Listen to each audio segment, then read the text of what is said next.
The Dow's down almost over 0.75% right now. The S&P's negative as well. The Nasdaq's still in positive territory. It's amazing. The technology stocks continue to hang in there. And as I said that, they just turned negative, so not so amazing. But the Dow just got a lot worse too. So all this primarily due to the Federal Reserve. There's almost a comical side of this. And let me just tell you what it is. Because I find this, every time this happens, it happens often, I still get amazed.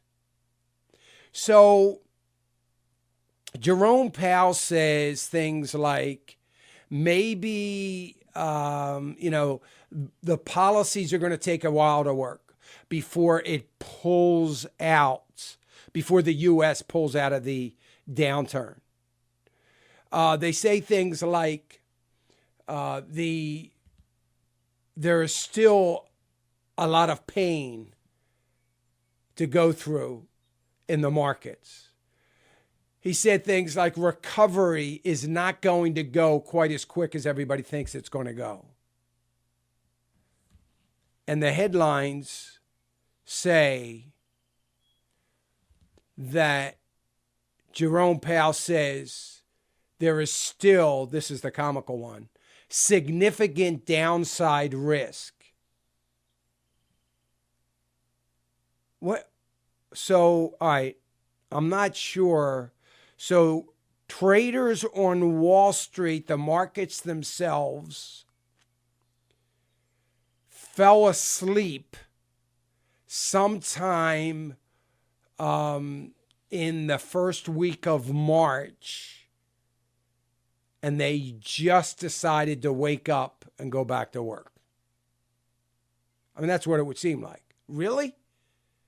Really?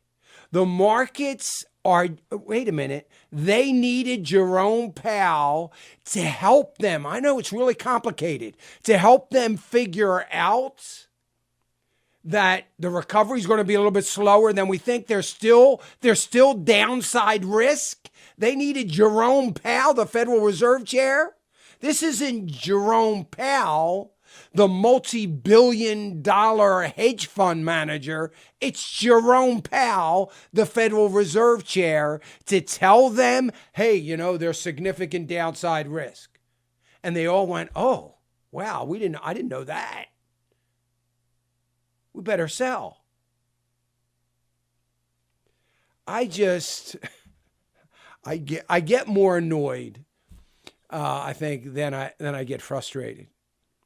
And it's been going on. I've said this. I've sung this song, I don't know, 30 or 40 times over the last couple of years. I mean, I do it on a very regular basis, but I just still find it so amazing. I still find it amazing because every time there's a reaction like this to something that somebody says, it's such an obvious thing. It's about as obvious as it can get, unless you, of course, are asleep. If you're asleep, then it's not so obvious. So I just find it, it's really pathetic is what it is. It's really pathetic. Now, maybe it's the mom and pop investor, as they're called on Wall Street, basically the average Joe. Maybe it's the mom and pop investor that doesn't know anything and are saying, oh, well, if Jerome Powell says there's downside risk, I guess there is. Well, it's a little late for that. Hey, remember to click the subscribe button right here on the screen. And don't forget to hit the notification bell so you'll be notified when new content is added. And more importantly than anything, you don't want to miss all 3 live hours of Financial Issues every day from 9 to noon. And you can watch it on FISM.tv. That's FISM.tv.